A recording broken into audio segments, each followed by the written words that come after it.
Anyone that's ever watched this movie. Solid intro, by the way.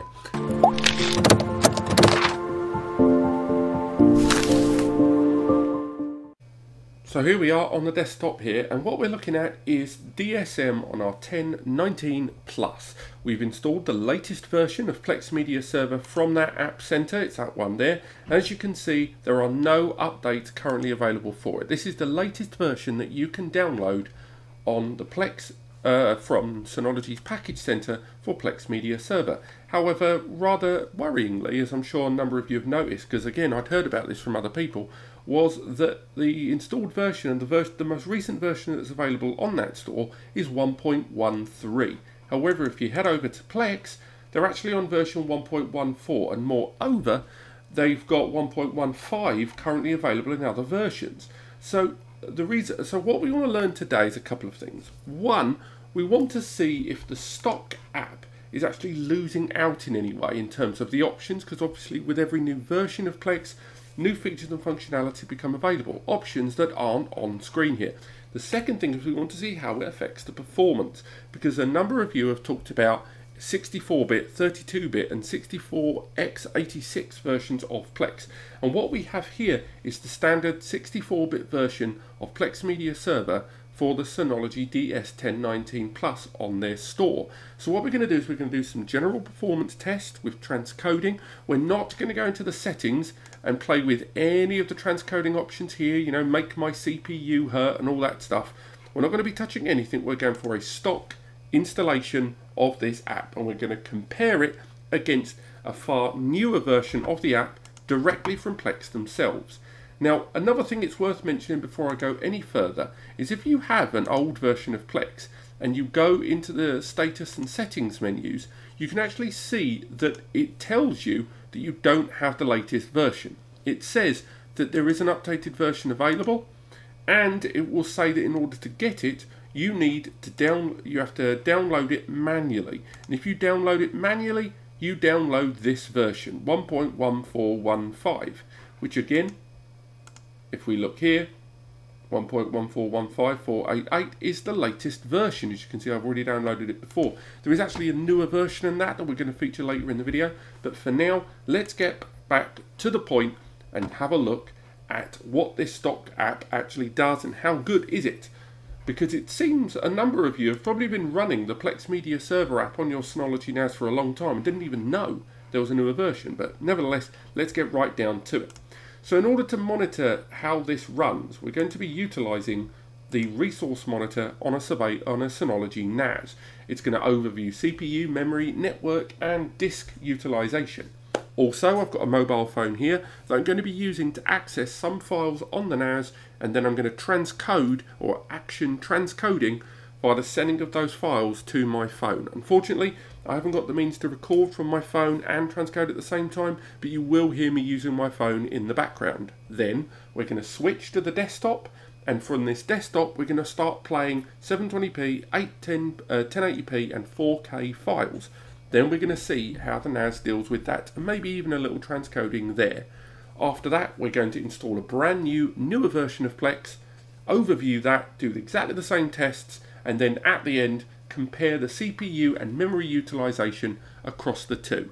In theory, the newer version should be more efficient and have a better handling of the CPU and memory hardware on the NAS because of the transcoding options made available to it with Plex Pass and hardware transcoding and all that stuff. But for now, we just want to compare these versions in their stock default form. So, first things first, let's use my phone here in the background, and you will hear it as I utilize it. We're going to access the Plex Media Server application, and we're going to play an episode of Friday Night Dinner from my phone. You will hear it in the background. We're going to play it from the beginning. My phone is talking to the server. You'll probably hear it. I'm going to move it closer to the phone, to the mic. We'll leave that playing there a little bit. We might turn it down so it doesn't interfere with the mic. And we're not seeing much in the way of CPU utilization. We're of course seeing network activity, but that's because we're accessing a device over the internal network, and you know, whether we were doing it over Wi-Fi or the network, that would have happened. But what about if we start transcoding this file to a smaller format? I'm using a Pixel 2 XL, which is a pretty powerful phone, and I'm using Wi-Fi. But what if I was using, you know, just my mobile phone connection? Maybe I wouldn't want to utilize the enormous file that is this file. So what about if we downgrade it to 240p? Let's see how the NAS deals with that. Downgrading this file and transcoding it to 240p. So I'm going to turn the sound down again because it might be interfering with the mic, and we can see straight away that the utilization on this NAS is already leapt up. Each one of these blocks represents 20%, and we're already in the 80s. Down here, if we have a look down here, we can see 69, 70%, not 80s. What am I saying? My maths is terrible there. It's in the late 70s according to this. And of course, once the file is completely buffered on my phone, and it's about halfway buffered at the moment, it would stop the transcoding and this will leak back down. Once again, for those that don't know, buffering is the preparation period ahead of playback, so that grey line ahead of how much you've played so far, of how much of the file is ready on your device.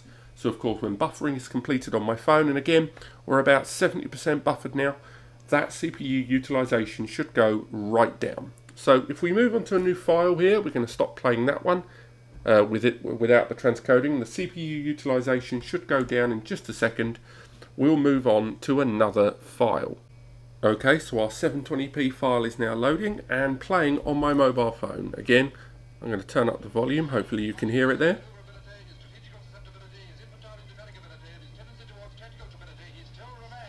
There we go. Anyone that's ever watched this movie? Solid intro, by the way. So we're going to turn that down there. And again, we're watching this at its original resolution of 720p. So what we want to do now is transcode and change this all the way down to 240p in the background to see what that does to the CPU. So the file is now downgraded. It's blurry as hell on my phone right now. And the CPU utilization, again, as we can already see on screen, has now gone, you know, crazy high. We've crossed 80 there. We've just dipped into 80% CPU utilization. And this is a 720p file that we're transcoding down. So again, a little depressing, but there isn't a huge surprise transcoding in Plex on a CPU like this, particularly transcoding down so low, the amount of work that's going into this kind of change. Now, I'm looking at the buffering here, and unlike that 20-odd minute episode of TV, this movie has got far less buffering put ahead. So again, that's the kind of results we're looking at here for transcoding onto a mobile phone. And now we're going to move from the mobile phone onto the desktop to look at the conversions there. Okay, so now we're going to watch files on this PC. Now, if we play back in normal resolution, we shouldn't see too many problems apart from when we hit 4K, but it's the transcoding that we're most interested in. So for now, let's go into the 720p sample files, and from here we're going to play back water drop. And we're going to see what the effect of that has on the CPU and memory. It shouldn't be too much of a hit, to be perfectly honest, because we've got no transcoding here, and it will be the original resolution, 720p HD video at 7.8 megabits per second. So still quite a big file, but from the looks of things, Plex and indeed the NAS is handling it very well indeed. So we'll let that play out and finish. But again, we've seen network and disk utilization from the file access, but that's about it. So let's play it again, but this time with a bit of transcoding there in the background. So this time we're going to transcode it down to, actually, yeah, let's go for 240p. Ignore that slight blip there in the results. So there'll probably be a tiny spike there from me selecting the wrong resolution, but apart from that, we should be absolutely fine. But the CPU utilization is still going up, unsurprisingly high, but because it's such a small file, the buffering has been done very quickly indeed, as you can see. Now, there probably is a drop in frame rate and resolution from what you can see on screen. Don't worry, that's nothing to do with Plex or the NAS. That's just my video editing software not keeping up. And again, I'm recording on the same PC that I'm using for these tests, so there will be a drop in graphics. I will mention that several times in this video in case you miss it, but that's still very important. Next, let's look at 1080p files. Let's see how the NAS deals with playback of 1080p in Plex and then 1080p with transcoding enabled. So next, time-lapse clouds. We'll let that play out. 1080p file, we'll let that finish. And again, this is a relatively short file. How long is it? Again, about 20 seconds. The buffering is happening there for such a big file. But again, it should be absolutely fine. We'll let that play out. Seems quite normal. And again, I'm sure the frames per second is absolutely terrible on what you're watching. But still, nevertheless, it is there for us to see. Finally, let's let that finish. Let's stop that file and watch the same file again with a spot of transcoding. So transcoding enabled, and this time we'll make our way right the way down to 240p. And again, we'll probably see a little bit of buffering here on the bottom. As you can see, the buffering is leapt right up there, but there's our spike, and a bigger spike than previously when we were dealing with our 720p file. So we fully expect to see what happens when we start trying to do this with a 4K file. So we'll let that play out, and the transcoding, of course, was done very quickly. Once again, that spike is only representative of a small file. If you're transcoding a larger file, like a movie or a box set of long movie media, then this spike is going to be far more consistent and ongoing. Finally, let's go into 4K samples and play back some of these bad boys and see how they turn out. So this is a big one, this file. This is LG New York HDR. It's a test video used for TVs with HDR 4K top end H.264, I believe. Now the NAS is probably going to struggle with playing this even typically at first. It should catch up over time, but the rendering in the beginning of this file is still going to be pretty hard going for the NAS. So I fully anticipate the NAS going absolutely bananas during transcoding here. Remember, we're not judging this NAS. What we're looking at is the application that is available on the Plex app available on the Synology App Store. But right now it is struggling to even play this file, let alone play back this file or transcode.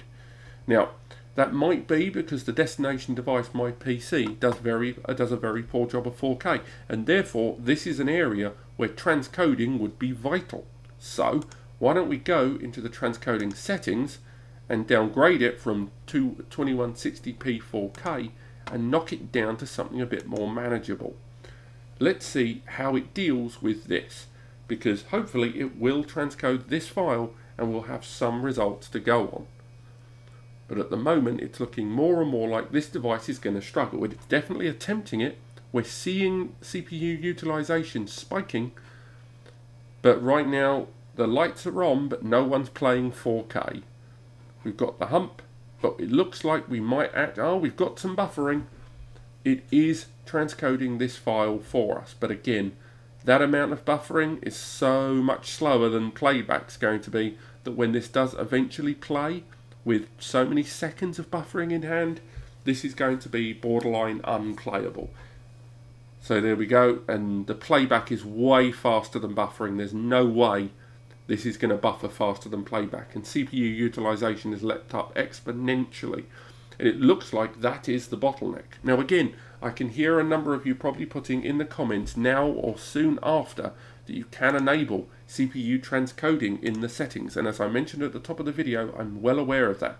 But what I'm trying to show today is about, here we go, there's a transcoding quality. We can set that to make my CPU hurt, but again, we don't want to do that for this video. What we want to show is the stock applications. Now, what we'll move on from here is I'm going to now uninstall Plex on this device, and I'm going to install the newer version of Plex. So let's close that window, let's maximize Plex there. Next, go into the package center and remove Plex and install the newer version, and then reattach all of our libraries too. So if we scroll down and find Plex, could have just gone to installed because I've purposefully made sure there isn't many apps on this NAS, and from here go in, uninstall Plex Media Server. This will now remove Plex so we can install the later version of Plex that we've got available. The package has been uninstalled, so if you do want to install a non-stock Synology App Center version of Plex, go to the manual install and make sure you've downloaded the app in advance. Now I've already found one in advance and I managed to download 1.15, a much newer version. This is an x86 64-bit version, and the one that we were using before was an x86 64-bit version 2. So we'll move forward, install this application, and this will now install Plex. What I'm going to do now is fast forward a little bit and get to the next bit when I've got all of the Plex 1.15 installed on this NAS, so we can run the same tests and check out the comparative results at the end. Right, so we've reloaded Plex and here we are back on our DS1019 Plus. As you can see, I've downloaded a much more recent version of the Plex for this NAS. There's the default one down there, that's the newest version you're able to download from Synology's own store. And up here is the version we've installed, a much newer version of Plex. The user interface slightly tweaked. And what we're going to do is we're going to run those videos off my mobile phone in the background. And we're going to be seeing what the performance difference is on this device. So what we'll do is we'll get the performance monitor on screen. This is the resources here. We've got Plex on the right hand side of the screen there. And again, I can't record my phone on screen as well, because obviously the rendering power of accessing this media. But I'm going to select a file here and I'm going to go straight for an episode of Friday Night Dinner. So we're going to go for Friday Night Dinner. We're going to load that on my mobile phone and see what that does to our performance. I don't know if you can hear that still in the background. And we're going to play back this file. Let's have a look. Carry on. And now we're going to play that file at the moment. Ignore that music, that's just a desktop thing, that's not the file actually playing. As you can see, the network has suddenly taken a spike and it's going to play that file for us. Might turn the sound down, just leave that on there for a second just to prove that this is actually playing. And straight away, disk access, everything has gone up, so let's turn that down. Right, so while we're carrying on here, as you can see, the performance benchmarks on there are, ticking along nicely there. The network's gone up, the memory's gone up a little bit, but it's not a huge file, so we're not seeing too much going on there. We're going to have a little look at some of the settings, and why don't we change the quality of this? So now we want to downgrade this to 240p. So now let's see what that's done to the performance by downgrading this file. Straight away we're seeing that CPU increase there. And again, I wish you could see it. It's a good episode as well. I know it's the first one, but it's still a solid series. But that's the performance dips we're seeing so far. Now obviously we're using quite a small file here. And it's for a TV show there, and it's not exactly 4K or anything. So what we want to do is upscale this and move to that 1080p file. But straight away we can see that CPU utilization there going quite heavily. And on the right hand side here we've got all the settings of the device along with all the status and stuff like that. So for now, let's exit this file and move into something a little chunkier, and we'll go into the other files. And why don't we look at some of the video files and look at some of the big guns. Okay, moving across here. We'll carry on. You'll have to forgive me, I'm trying to do this with one hand while watching, get the movie ready with the other. And again, we'll go for The World's End. So that's quite a relatively heavy 1080p file. We're going to watch that now and see what it does to our Plex Media Server during playback. Get that loading there. And again, quite a slow burn. We'll upscale that maybe. Right now it's playing at 720p. So how about if we convert that to 240p? Let's see what that does. So lower the resolution at my end. Let's see what the CPU has to say about this.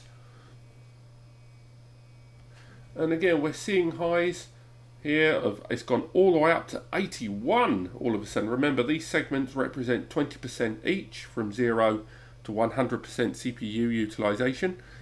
And right now, converting this 720p file into a 240p file has already sent that CPU utilization up to 80%. Again, at the end, we will be comparing the results of both the older stock Plex app offered to you, and of course this one that we've downloaded here directly from Plex. Of course, it is worth mentioning that if you do have a Plex Pass, you can get hardware transcoding on supported devices. What we're trying to show today is just that the application you get stock from Synology is not the optimal way to enjoy your Plex media, and what you want is a more suited version of that file.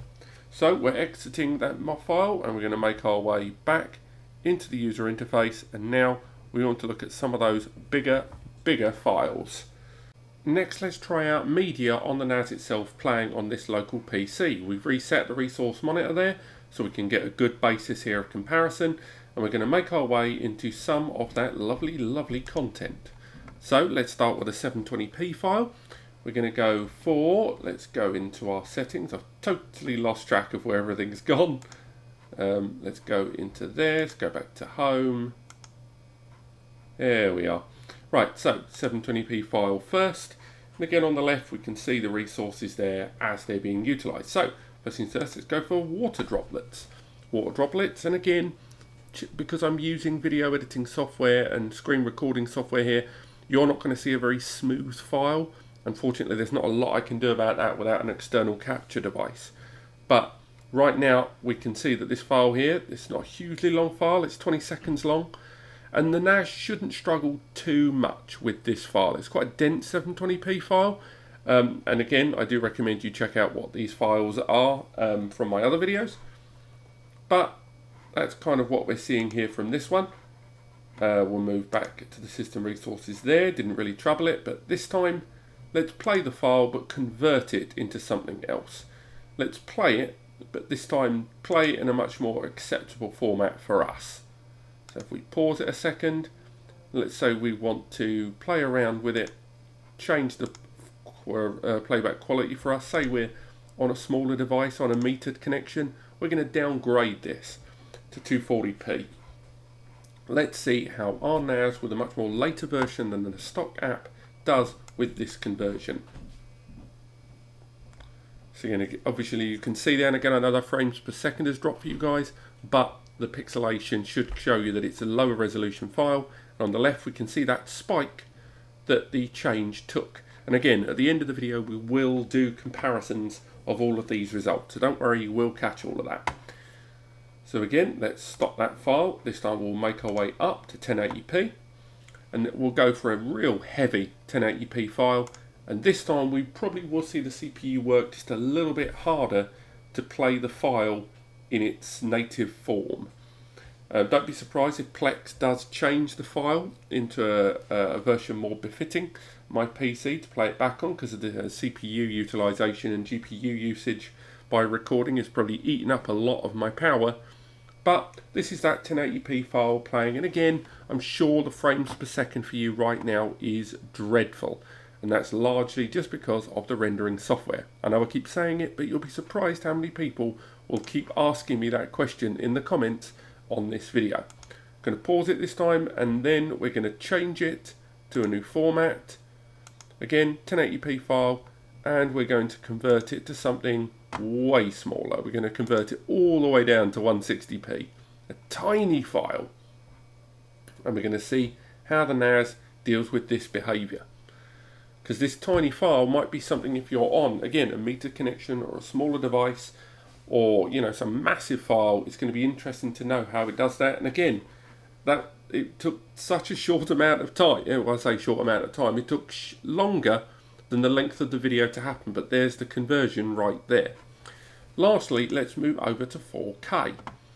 So our 4K files, we're going to go for something big. So we're going to go for this LG test video. This is a UHD 4K video. If we make our way into that, we can probably find out a little bit more about it. It's HDR, and we're going to play back this file now. Let's see how the Synology NAS deals with this one. If we look down here, we'll be able to see the quality that we're watching. So again, this is at maximum picture quality. So again, an enormous file, and unsurprisingly, look at that CPU utilization. It has gone mental. Now, I'm pleased to say that you can still watch 4K movies, you just can't transcode 4K movies in Plex on a 1080p NAS like this successfully. There are a number of 4K files that a Synology NAS like this with that Intel CPU can transcode with hardware and indeed software transcoding, but this file is not one of them. This is quite a heavy file. Obviously it's on my PC, so it's a slightly different story, but right there with every one of these bars equaling 20%, we're up there at almost complete CPU utilization, as well as the memory taking a big old jump too. Now if we rewind that file back to the beginning, pause it a second, or actually start it completely fresh, and this time we're going to play back that file in the version that we want. So let's play it again,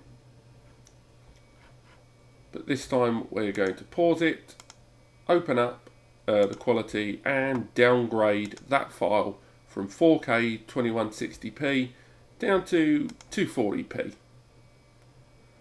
and then we're going to play this file and see how the NAS reacts to this kind of transcoding, because this is going to be quite a lot of work. I mean, the file itself, just playing the file, was a bit of a nightmare.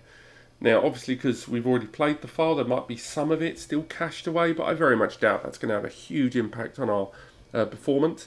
And again, screen recording here is going to suffer because of the recording software I'm using, the capture software OBS, in case you're wondering. OBS screen recorder right there on the bottom left. But again, we're having real difficulty playing this file, unsurprisingly. But it has got round to it, and now we're watching this file. It's even a little bit buffered. Not great, and there is no way that buffer's going to outrun playback, but it has been able to change this file down because my PC, as you've already worked out, isn't doing too hot at 4K. This isn't the one I use for Thunderbolt testing. So that's been 4K 720p, 1080p, and some other files there from my mobile phone. Why don't we see how these all compared against the stock Plex app from earlier. So looking at the results, we can see even in the initial tests between the older and the newer version of Plex, and of course these being two different versions, one being 64-bit, the other being 64x86, we saw that the actual transcoding of the mobile files was very similar indeed, but the newer version did seem to utilise more of that CPU. It seemed to enhance and do a lot more, but it did do the job a great deal quicker, and which is something that definitely came across in the playback. If we move forward from there, we can move on to those 1080p files that we looked at on the mobile device, but for now they're very similar indeed.